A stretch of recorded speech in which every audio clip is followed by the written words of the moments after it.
మహాభారతంలో అంగరాజ కర్ణుడు అంగరాజ్యాన్ని త్యజించిన తరువాత రోజువారీలాగానే నది స్నానాన్ని పూర్తి చేసిన కర్ణుడు తన దగ్గర ఉన్న కొంత ధనాన్ని దానంగా ఇవ్వాలనుకుంటాడు.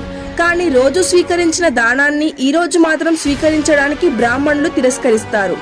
అప్పుడు కర్ణుడు ఎందుకని నా దానాన్ని స్వీకరించడం లేదు అని ప్రశ్నించగా, నీవొక సూతుడవు, సూతుల యొక్క దానాన్ని మేము స్వీకరించలేమంటూ వారు బదులిచ్చారు. అప్పుడు కర్ణుడు నిన్నటి వరకు నా దానాన్ని స్వీకరించారు కదా అని ప్రశ్నించగా, నిన్నటి వరకు నీవొక రాజువు, కానీ ఇప్పుడు కాదు కదా అంటూ ఆ బ్రాహ్మణులు బదులిచ్చారు.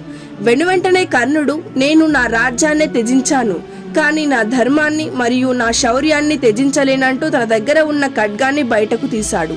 ఆ ఖడ్గాన్ని చూసిన బ్రాహ్మణులు భయపడి ఆ దానాన్ని స్వీకరించడానికి ముందుకు వచ్చారు. కానీ భయపెట్టి తీసుకునే ఆశీర్వాదం వల్ల ఎలాంటి ప్రయోజనం ఉండదని అక్కడి నుండి వెళ్లిపోయాడు కర్ణుడు.